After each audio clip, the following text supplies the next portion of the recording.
Hi, welcome, and I hope you're doing well.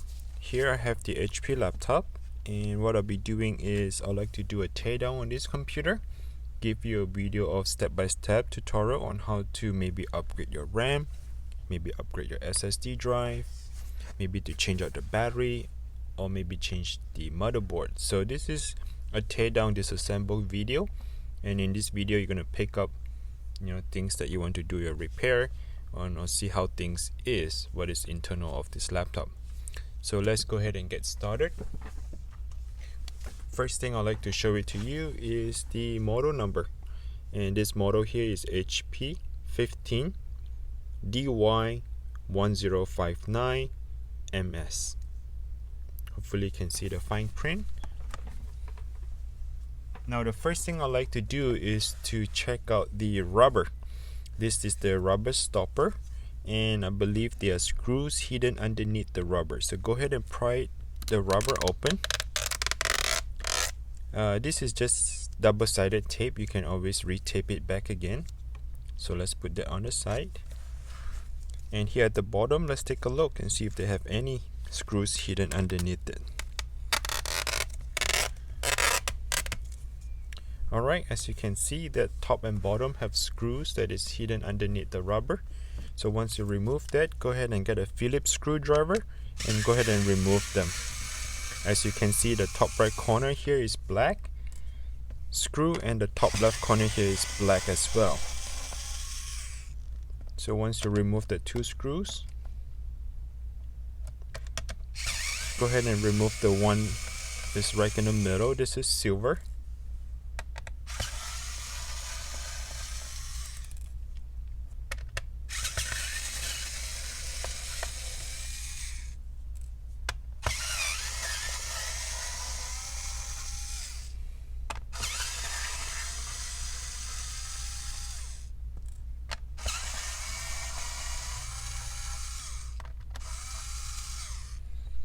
Alright, once you remove all of the screws, I think we can go ahead and pop open the back cover.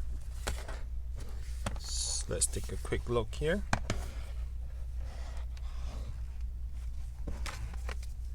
So I like to find the weakest spot. Usually is come from the bottom right corner, or any corner as I would say. Those are usually the weaker spot. So go ahead and find those spots. And I like to use a plastic prying tool so that I do not make any scratches or any dent onto the laptop.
Alright, there you have it.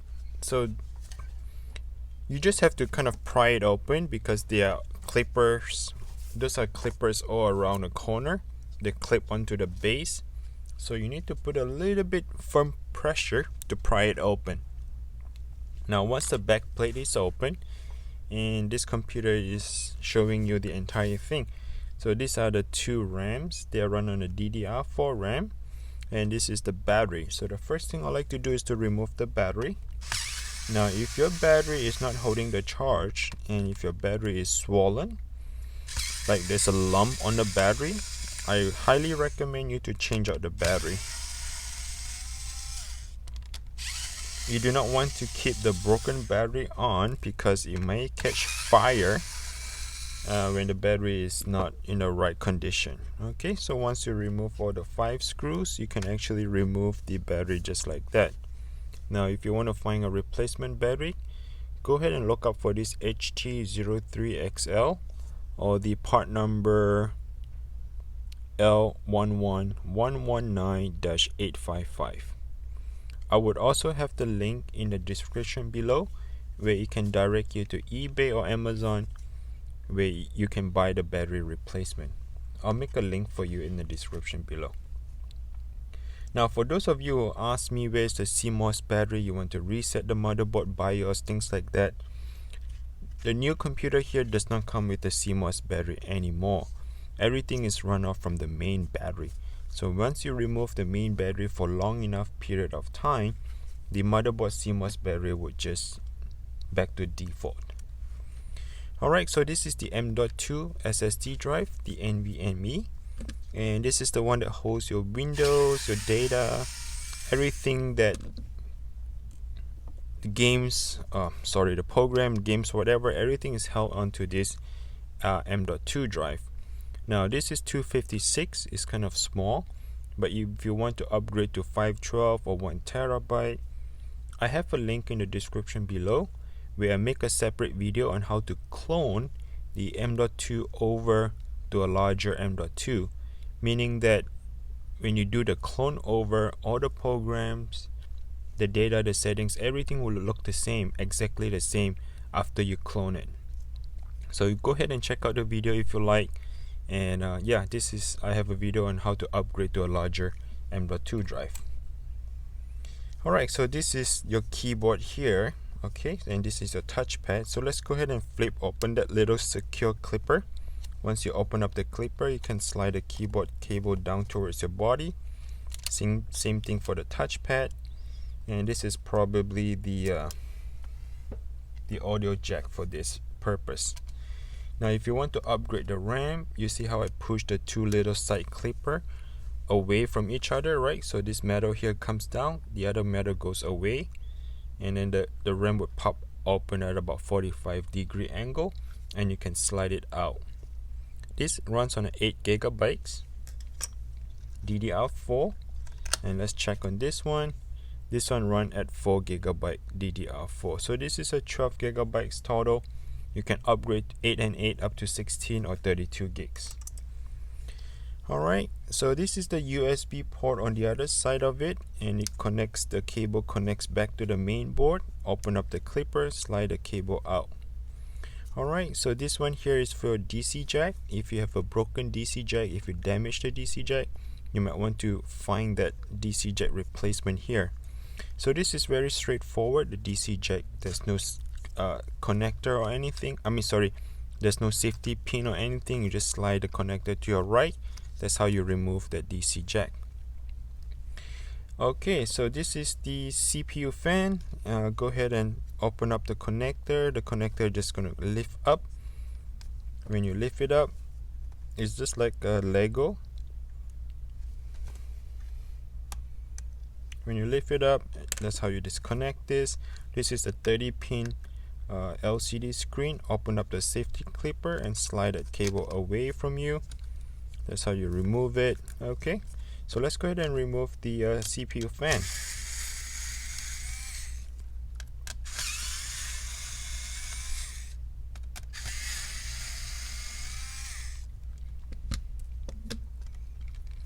Once that 3 screws is removed, the CPU fan will just come right out.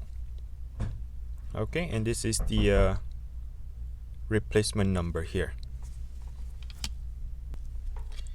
So that was for the CPU fan, and let's move on to the next item here. So I'm planning to remove the Wi-Fi card. So this is only one cable. Once you pull the cable off, go ahead and remove the screw, and the Wi-Fi, you can slide it to your right. That's how you remove it. Right here are the speakers. It looks like the speaker is attached to the hinges, right? So I'll show it to you how to remove the entire LCD screen. Let me see if this is a touch screen. I'll explain it what I mean by touch screen. If it's a touch screen, I highly recommend you to change the entire screen the full assembly, meaning that you're not changing the touchscreen or the LCD separately. You're changing the entire screen with the hinge together. So this process is what I'm doing right now, is to try to remove the entire hinge. So once I remove the 3 screw, I pop the hinge up right about 90-degree angle, and I believe I should be able to slide the screen out. Let me see if I can do that now. Alright, so I can slide the screen out, and let me explain to you if this is a touch screen or not a touch screen. To me, it looks like a touch screen. In other words, my recommendation is if you have a cracked screen, maybe you would like to change the entire top cover, like one piece together, just like that, right? Change the entire thing. Just remove the 3 screws from the hinge and then replace the entire screen. But if you get a little bit tech savvy and you're a handy person, you want to replace just the screen itself instead of the entire assembly, you can actually pop open the bezel.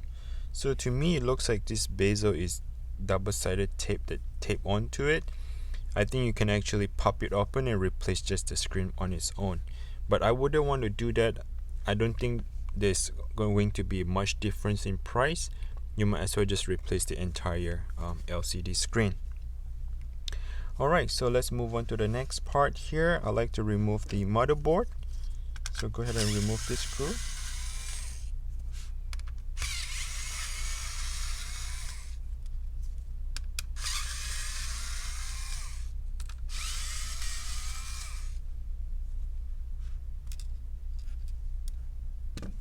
And I like to pop open the speaker.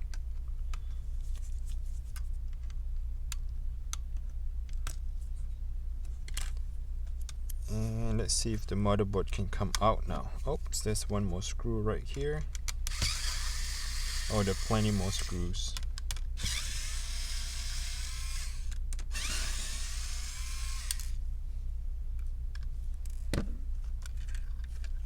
Alright, so this is the entire motherboard. It just comes right out. The model here is 0P5D, or you can look it up for DA0P5D MB8C0 version of C.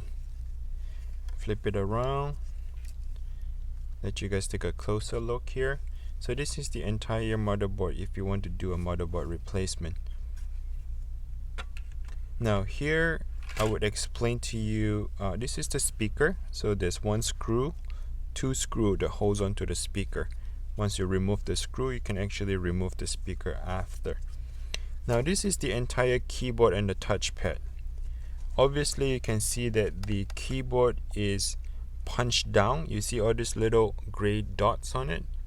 These are what we call the punch down keyboard, meaning that the keyboard is made on its own by itself with the palm rest. This is what we call the palm rest. Oops, sorry. This is what we call the palm rest. The touchpad is all one big piece together. If you have a bad keyboard, you actually need to replace the entire palm rest altogether. You can't just replace the keyboard.